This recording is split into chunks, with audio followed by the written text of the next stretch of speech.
નમસ્કાર, weather analysis સાથે હું છું પાયલ અને વાતાવરણમાં પલટાવ આવવાનો છે, હવામાનમાં પલટાવ આવવાનો છે, વરસાદ પડી શકે તેવી સંભાવના છે, માવઠું પડી શકે તેવી સંભાવના છે. 22 થી 25 તારીખની આસપાસ વરસાદ પડી શકે છે.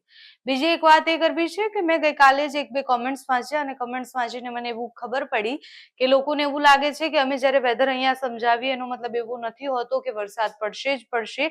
અમે આ જેટલા બી માધ્યમો છે માધ્યમથી ખાલી ચેતવવા માંગીએ છીએ તમને કે વરસાદ પડી શકે તેવી સંભાવના છે. અને આ માધ્યમમાં તમે રોજ જોતા હશો કે અમે જ્યારે પણ સમજાવીએ ત્યારે ધીરે ધીરે વાતાવરણ બદલાતું હોય છે.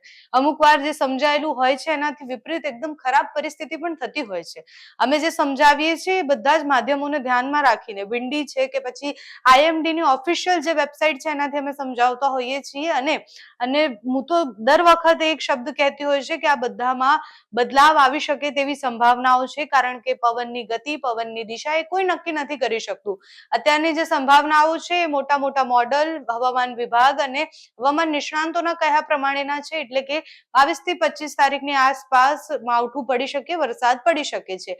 હવે આજે વાત કરવી છે વરસાદ સિવાય આપણે ઠંડીની પણ, કારણ કે તમને એવું થતું હશે કે આપણે અત્યારે શિયાળો ચાલે છે ને કેમ દર વખતે માવઠાની જ વાત કરીએ છીએ. શિયાળો ચાલે છે તો પણ વાતાવરણ ઘણું બદલાઈ રહ્યું છે. વેસ્ટર્ન ડિસ્ટર્બન્સને કારણે ફરીથી વરસાદની સંભાવનાઓ છે.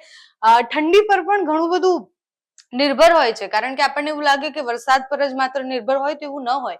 શિયાળાના ઘણા બધા પાક હોય છે અને શિયાળો જો ઠંડી ઓછી પડે તો એની પણ અસર થતી હોય છે, ઠંડી વધુ પડે તો એની પણ અસર થતી હોય છે. હવામાન વિભાગની વેબસાઇટ પર મેં ગઈકાલે પણ તમને બતાવ્યું હતું એ પ્રમાણે કે અહીંયા ક્યાંક એક વેસ્ટર્ન ડિસ્ટર્બન્સ બની રહ્યું છે અને વેસ્ટર્ન ડિસ્ટર્બન્સ બધા જ પવનો આ તરફ લઈને આવશે. કઈ દિશામાં લઈને આવશે તો એ પણ સમજાવી દઉં તમને કે ધીરે ધીરે વેસ્ટર્ન ડિસ્ટર્બન્સને કારણે ભેજવાળા પવનો અહીંયાથી આ તરફ આવવાની શરૂઆત થશે અને આ બાજુ એ ધીરે ધીરે જતા જશે. જ્યારે આ બાજુ જતા જશે એ સમયમાં અહીંયા ક્યાંક રોકાઈ જાય કે આટલા વિસ્તારમાં એ ક્યાંક રોકાઈ જાય છે. અહીંયા ભારે સ્નોફોલ, ઉપરના વિસ્તારોમાં વરસાદ કે સ્નોફોલ થાય, પંજાબ હરિયાણા વાળા વિસ્તારોમાં વરસાદ પડે તો ગુજરાતને એટલી અસર નહીં થાય. ગુજરાતની ઠંડીને અસર થઈ શકે છે જો ઉપરના વિસ્તારોમાં ક્યાંય પણ સ્નોફોલ થાય છે કે ઉપરના વિસ્તારોમાં ક્યાંય અતિશય ઠંડી પડે છે તો એની અસર ગુજરાતમાં થઈ શકે છે. ગુજરાતમાં હજુ જે જોઈએ એટલી ઠંડી નથી પડી. ગુજરાતમાં કહેવાય કે અત્યારે જે શિયાળાની શરૂઆત હોય એ શરૂઆત જ કહેવાય અને શરૂઆત ડિસેમ્બરમાં જે ઠંડી પડવી જોઈએ એટલી બધી ઠંડી નથી પડી. પણ આ વેસ્ટર્ન ડિસ્ટર્બન્સને કારણે તાપમાન હજુ 1-2 ડિગ્રી ઓછું થઈ શકે છે, એટલે ઠંડીમાં વધારો થઈ શકે એવી સંભાવના છે. પણ એ સંભાવના હજી 10 દિવસ સુધીની છે, એટલે 10 દિવસ પછી જ્યારે તાપમાન ઓછું થઈ શકે છે, ઠંડી થોડી કડકડતી ઠંડી જે આપણે કહીએ એ આવી શકે છે. આ હજી શરૂઆતની ઠંડી છે. ઠંડીની એટલે વાત કરી રહ્યા છીએ કારણ કે મેં જે પ્રમાણે કીધું એમ ખેડૂતોનું ઘણું બધું નિર્ભર હોય છે આપણા વાતાવરણ પર, આપણા હવામાન પર. તો જ્યારે ખેડૂતો કોઈ પાક લઈ રહ્યા છે, શિયાળુ પાક લઈ રહ્યા છે, તો એને ઘણી બધી અસર થતી હોય. ઠંડી જો ઓછી પડે છે તો પછી આપણે જે કહીએ કેરીમાં અસર થતી હોય, આપણા ઘઉંમાં અસર થતી હોય, કેરીમાં જે ફૂલ આવવાના હોય એમાં અસર થતી હોય. એટલે જો ઠંડી ઓછી પડે છે કે જેટલા સ્તરે પડવી જોઈએ એટલી ઠંડી નથી પડતી તો આગળના બધા જ પાકને અસર થતી હોય છે અને એટલે ઠંડી પણ એટલી જ જરૂરી છે. અત્યારે ઠંડીની સિઝનમાં વરસાદ પડે છે અને જો એ અતિ વરસાદ કે ભારે વરસાદ પડે તો એ ખેડૂતોને ભોગવવું પડતું હોય છે. પણ સારી ઠંડી ન પડે તો પણ ખેડૂતોને ભોગવવું પડતું હોય છે. એટલે ઠંડીની આપણે વાત કરી, ઠંડી હજુ 10 દિવસ પછી થોડી વધી શકે તેવી સંભાવના છે. વિન્ડીના માધ્યમથી જે પ્રમાણે આપણે સમજ્યા એ પ્રમાણે IMD ના માધ્યમથી જે પ્રમાણે સમજ્યા એ પ્રમાણે અત્યારે વેસ્ટર્ન ડિસ્ટર્બન્સની અસર ગુજરાતમાં એટલી નથી થવાની. દિવસો જતા એની અસર સામાન્યથી થોડી થઈ શકે છે વધારે. જેમ કે આપણે વાત કરી હતી, વિન્ડીથી તમને સમજાવું કે આ બધા જ ઉપરના જેટલા વિસ્તારો છે, આ બ્લુ કલર દેખાય છે, બધી જ જગ્યાએ તાપમાન ખૂબ જ ઓછું છે, એટલે કે અહીંયા ખૂબ વધારે ઠંડી પડી રહી છે. થોડા દિવસમાં વેસ્ટર્ન ડિસ્ટર્બન્સને કારણે આ બધા વિસ્તારોમાં સ્નોફોલ થઈ શકે છે. જે આપણે સ્નોફોલ થાય અહીંયા ઉપરના વિસ્તારોમાં તો એની અસર સીધી ગુજરાત પર થાય. અહીંયાનું તાપમાન પણ ઘટી શકે છે. મધ્ય ગુજરાત પર ધીરે ધીરે અસર થઈ શકે છે. વરસાદની સંભાવનાની વાત કરીએ તો વરસાદની સંભાવના જોતા અત્યારે નહીવત સંભાવનાઓ લાગી રહી છે.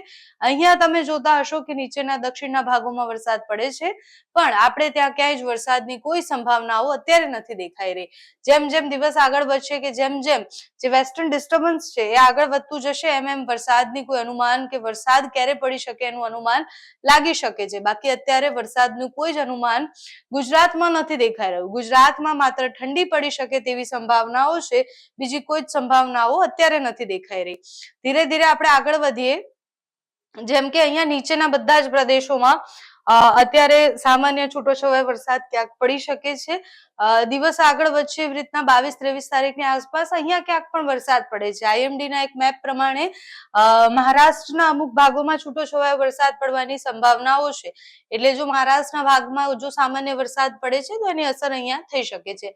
અહીંયા મેં જે પ્રમાણે કહ્યું, આ બાજુ વેસ્ટર્ન ડિસ્ટર્બન્સ બને ને અહીંયા ક્યાંક સ્નોફોલ થાય તો એની કારણે ગુજરાતમાં શિયાળામાં વધારો થઈ શકે, એટલે તાપમાન ઘટી શકે એવી સંભાવનાઓ છે. વરસાદની સંભાવનાઓ એટલી કઈ દેખાઈ નથી રહી, પરંતુ હવામાન નિષ્ણાંત સ્ટ્રોંગ પણ એવું કહી રહ્યા છે કે વરસાદ પડી શકે છે અને અમુક જગ્યાએ સામાન્ય છૂટો છવાયો માવઠું પડી શકે છે. ભારે વરસાદ પડવાની સંભાવના નથી. વેસ્ટર્ન ડિસ્ટર્બન્સને કારણે અમુક જગ્યાએ સામાન્ય વરસાદ પડી શકે. અંબાલાલ કાકાએ પણ આગાહી કરી છે અને પરેશ ગોસ્વામીએ પણ જે આગાહી કરી છે એ પ્રમાણે બંને વેધર એક્સપર્ટ છે અને બંનેની આગાહીઓ પ્રમાણે 22 થી 25 તારીખ ટેન્ટેટિવ સમય છે કે 22 થી 25 તારીખની આસપાસ વરસાદ પડી શકે છે. અમે સતત તમને અપડેટ આપતા જ રહીએ છીએ અને આ બધા જ વિડીયો જોઈ અને ખાલી સંભાવનાઓ આપવામાં આવતી હોય છે, ચેતવણી આપવામાં આવતી હોય છે કે જો ઠંડી પડવાની છે તો પણ ચેતીને રહેજો, જો શિયાળો વધવાનો છે તો ચેતીને રહેજો, ઓછું થવાનું છે, વરસાદ પડવાની બધી સંભાવનાઓ છે. અમે એવું બિલકુલ નથી કહી રહ્યા કે વરસાદ પડવો જ જોઈએ. અમારી લાગણીઓ વધારે ખેડૂત સાથે છે કે કારણ કે ખેડૂત કેટલાય સમયથી બેઠી રહ્યો છે. એ પછી ભગવાનની જે કહેવાય કે આ ઋતુ બદલાઈ રહી છે એના કારણે કે પછી બીજી રીતના પણ ખેડૂતો વેઠી રહ્યા છે. એટલે અમે નથી ચાહતા કે ખેડૂતો વધારે વેઠે. જે પ્રમાણે મેં આખી વાત કરી એ પ્રમાણે હવામાન નિષ્ણાંત શું કહી રહ્યા છે એ પણ તમે સાંભળી લો અને પછી નક્કી કરો કે કયા કયા દિવસે તમારે સાચવવાની જરૂર છે. આગામી સમયમાં લગભગ અરબ સાગરનો ભેજ અને બંગાળના ઉપસાગરના ભેજના કારણે ગુજરાતમાં વાદળો આવવાની શક્યતા રહે છે. 17મી તારીખથી ઉત્તર ગુજરાતના ભાગમાં ઠંડી આવવાની શક્યતા રહે છે. લગભગ 19 તારીખમાં પણ હવામાનમાં પલટો આવશે અને ઠંડીની શક્યતા રહે છે. પરંતુ તારીખ 22 દિવસમાં દેશના ઉત્તરીય પર્વતીય પ્રદેશો ભારે વરસાદ થશે અને તેના કારણે વાતાવરણ પલટો આવશે. 29મી ડિસેમ્બરે ઠંડીનો ચમકારો વધશે. અલ્નીનોના કારણે ઠંડીમાં વધઘટ થતી હોય છે. એ ઠંડી જોઈએ તેવી પડતી નથી અને દેશના ઉત્તરીય પર્વતીય ભાગોમાં જે વેસ્ટર્ન ડિસ્ટર્બમાં આવવા જોઈએ આવતા નથી, જેના કારણે લગભગ હિમયુક્ત ઠંડી જણાતી નથી. પરંતુ 22-23-24માં લગભગ એક અરબ સાગર અને બંગાળ ઉપસાગરમાં ભેજના કારણે અને કેટલાક સર્ક્યુલેશનના કારણે માવઠું થવાની શક્યતા રહે છે. જોકે વાદળવાયુ અને તેની ગતિવિધિ તો તારીખ 15મીથી શરૂ થઈ ગઈ છે. 17મી તારીખે પણ વાદળો જણાશે, બપોર પછી વાદળોની ગતિવિધિ જણાશે, 18મી તારીખે જણાશે અને છેક 22-24 તારીખ સુધીમાં વાદળો જણાશે અને આ વાદળોની ગતિવિધિ ચાલુ રહેશે. સપ્તાહના અંતમાં અરબ સાગરમાં સિસ્ટમ બનવાની શક્યતા રહેશે અને બંગાળ ઉપસાગરમાં એક સિસ્ટમ બનવાની શક્યતા રહેશે. જી.